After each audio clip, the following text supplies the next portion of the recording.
आज हम आपके लिए एक निहायत अहम मौजू लेकर आए हैं, ख़ास तौर पर उन ख़वातीन के लिए जो हमल के दौरान अपनी सेहत के बारे में फ़िक्रमंद रहती हैं। क्या आप जानती हैं कि हमल के दौरान मामूली सी बेएहतियाती माँ और बच्चे दोनों के लिए ख़तरनाक साबित हो सकती है।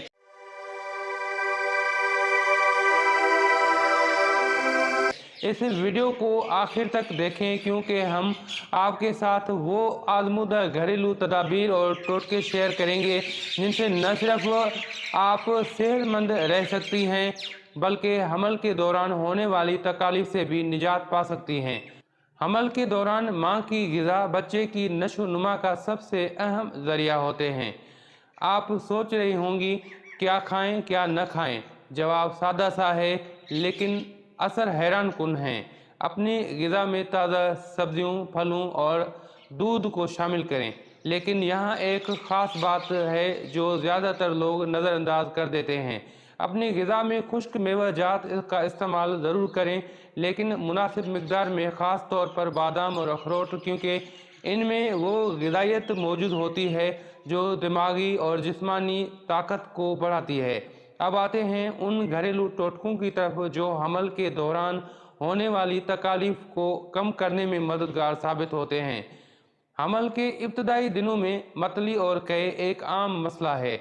इसके लिए एक आसान और आज़मूदा टोटका: सुबह खाली पेट एक चम्मच शहद में चंद कतरे लीमू मिलाकर इस्तेमाल करें।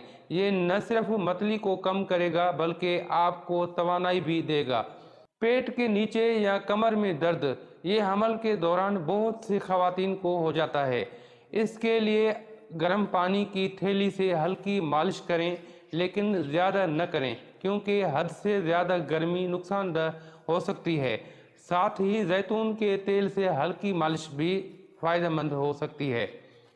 हमल के दौरान नींद का न आना, ये भी एक बहुत बड़ा मसला है जो बहुत सी ख़वातीन को हो जाता है।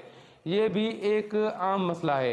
रात को सोने से पहले गर्म दूध में एक चुटकी हल्दी डालकर पीना नींद को बेहतर बनाता है। कब्ज़ हमल के दौरान सबसे ज़्यादा शिकायत की जाने वाली तकलीफ़ है।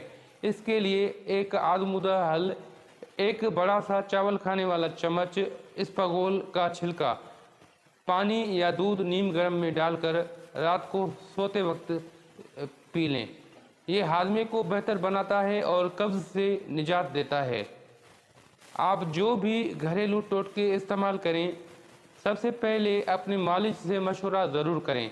हमल एक हसास मरहला होता है और हर टोटका हर किसी के लिए मौजू नहीं होता।